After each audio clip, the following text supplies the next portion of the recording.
ایک گاؤں میں ایک بے حد محنتی اور ہمیشہ خوش رہنے والے لڑکے کا تعارف ہوتا تھا۔ اس کا نام علی تھا۔ وہ اپنے والد اور ماں کے ساتھ رہتا تھا اور ان کی مدد کرتے ہوئے اپنے گاؤں کے لوگوں کو خوشی دیتا تھا۔ علی کے دل میں بڑے خواب تھے۔ وہ اپنے گاؤں کے لوگوں کے لیے کچھ ایسا کرنا چاہتا تھا جو کسی نے پہلے کبھی نہیں کیا تھا۔ ایک دن جب علی اپنے دوستوں کے ساتھ کھیل رہا تھا، ایک مسئلہ پیدا ہوا۔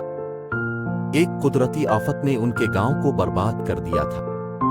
کھیتوں میں کاشتکاری ختم ہو گئی تھی اور لوگ بھوک سے تڑپ رہے تھے۔ اس مشکل وقت میں علی کے دل میں ایک اندرونی آگ جلی اور اس نے تصمیم کیا کہ اس مشکل وقت میں اپنے گاؤں کے لوگوں کی مدد کرے گا۔ علی نے مختلف علاقوں میں لوگوں کو جمع کیا اور ان سب کو ایک ساتھ مل کر کام کرنے کا فیصلہ کیا۔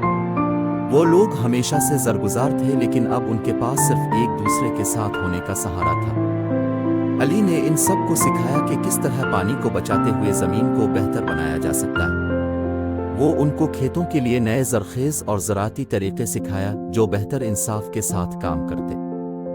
کچھ مہینے بعد علی کے قدرتی طریقے کام آنے لگے اور کھیتوں میں اگائی گئی فصلوں کی بہتر قسمیں نکلنے لگیں۔ اس کے نتیجے میں گاؤں کے لوگ مالی بحران سے نکل کر خوشی سے بھر گئے۔ علی کی محنت اور استقامت نے اس کو مشہور بنا دیا۔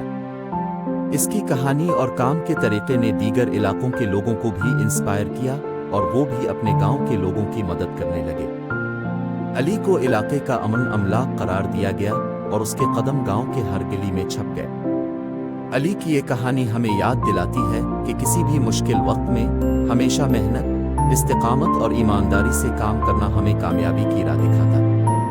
اس کے قوی ارادے نے اس کو انسانوں کے دلوں میں بڑی جگہ دلائی اور وہ ہمیشہ یاد کیا جائے گا۔